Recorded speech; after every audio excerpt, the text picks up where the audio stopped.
mga kaigala, sa for today's video ay malalaman natin kung effective nga ba itong pinakamurang skincare rejuvenating set.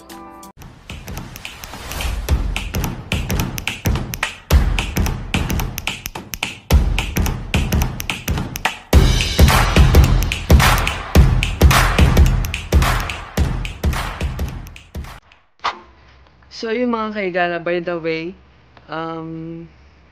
ito na yung pinaka last na gagamitin ko to sa video na to. So parang 1 month din ata akong gumamit nito. I don't know kasi hindi naman ako consistent consistent sa paggamit nitong rejuvenating set. Like nung first 9 days medyo consistent pa tayo, and then nung pagkalipas ng mga ilang araw hindi na masyado. Like merong mga days na nag-i-skip ako, hindi dahil masakit or sa mukha ko.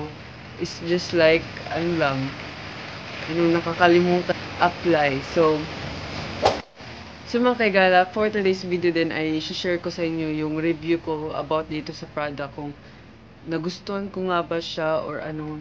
And then ngayon is ipapakita ko sa inyo kung paano siya gamitin, and kung gaano na yung naubos ko dito sa mga products. Actually guys, this is not my first time na gumamit skincare na mga products, and this is not also my first time na gumamit ng rejuvenating set. Kasi yung ang first kong na gamit is yung Brilliant Skin na rejuvenating set, and then followed by tatlong try ako ng rejuvenating set galing sa Brilliant Skin, and then sumunod yung kay Kat Melendez na 7 days her skin na rejuvenating set, and this is the third brand na matatry kong rejuvenating set.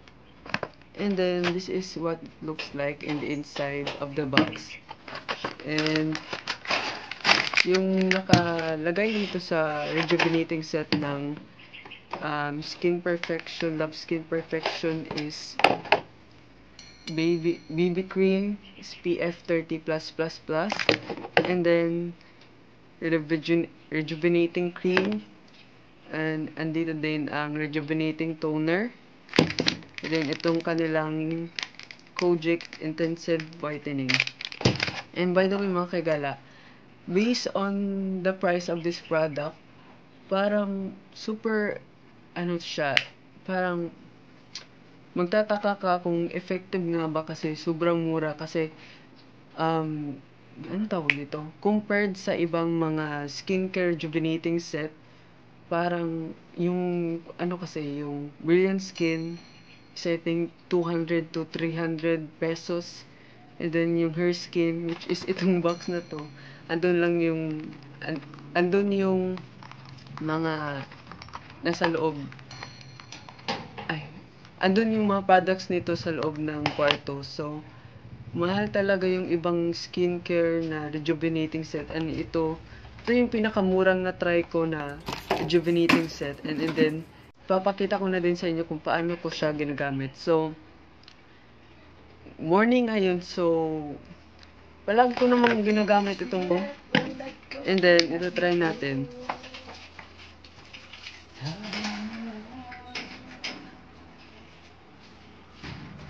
And by the way mga kaigala, napansin ko lang dito is ang mga kaibigan ko or yung mga classmate ko, nagtry sila mag-apply ng sunscreen, tapos sabi na sobrang sakit daw or sobrang hapdi. So hindi ako makarelate, kasi tawag dito, hindi ko naman na-experience na sobrang hapdi. Like there are some times na hapdi siya pero hindi sobrang hapdi.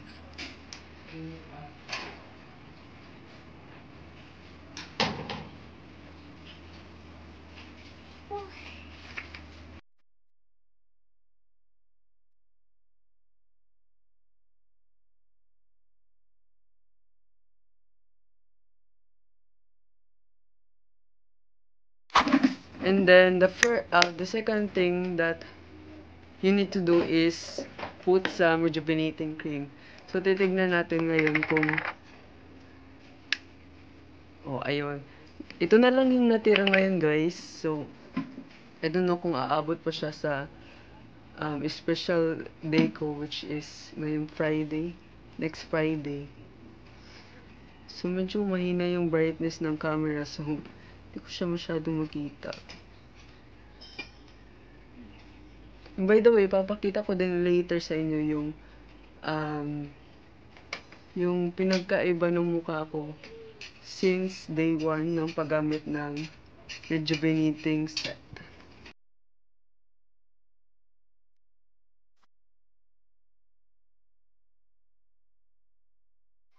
And ayun mga kaigala, natapos na natin i-apply ang rejuvenating cream. And the next, well, this one, the BB cream, sunscreen, SPF 30++.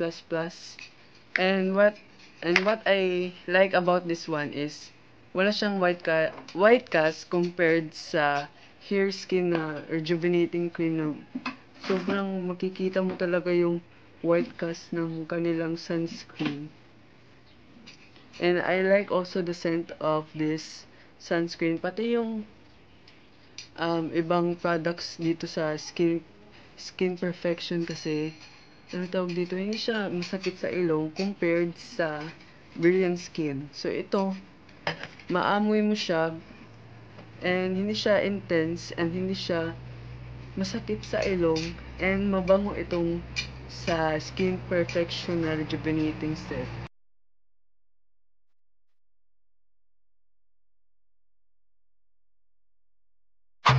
So mga kaigala, tapos na ako mag-apply ng SPF 30+++ na BB cream. And then ipapakita ko sa inyo itong box. Ayan lang naman yung nakalagay sa box, yung mukha ni Chief Executive Founder. And then mga directions for use, and then indication, claims and precautions, and disclaimer, storage and condition. And then, ang price pala nito is 180 pesos. So, for me, that is kamurang skincare rejuvenating set na na-try ko. Hindi ko alam kung meron pang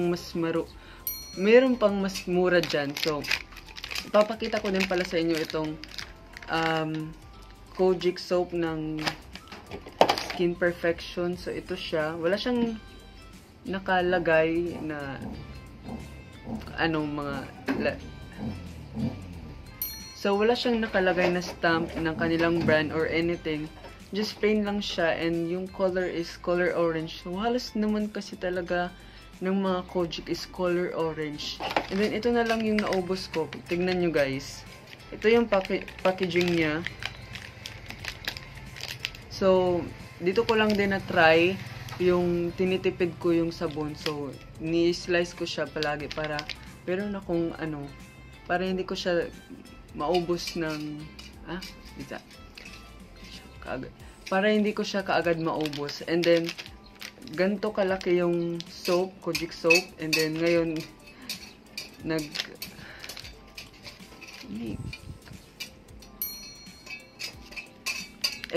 malapit na siyang maubos. So, ayun. So yung mga kaigala, before ko i-share kung mai-recommend ko ba siya sa inyo, is ipapakita ko muna sa inyo yung day 1 to day until now na mga clips kung saan makikita nyo yung transformation ng skin ko, kung ano ba yung tone ng color ko dati. And then, ayun. So, let's see.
Hi guys, so ayun, hindi ko alam kung anong day na ngayon. And by the way, may napapansin akong ano tawag dito? Peeling. So andito siya, ayan, dyan banda dito, and then dito sa ilong ko banda, and then dito. So yun lang naman yung update sa ngayon. And feel ko, hindi ko kasi ma-determine kung pumuti na ba ako kasi kapag nag-i-skincare ako, dito lang ako sa loob ng bahay and walang masyadong magandang lighting, so hindi ko alam, hindi ko pa masabi kung pumuti ako. Pero dito, based dito sa camera, brown pa din siya, diba? I don't know. Basta parang brown pa din siya. And then it's like 4th day pa naman. So let's see. Update ko na lang kayo kapag anong mga update, ha? Kapag anong mga changes sa pagmumukha ko. So yun lang mga kagala. See you in the next update.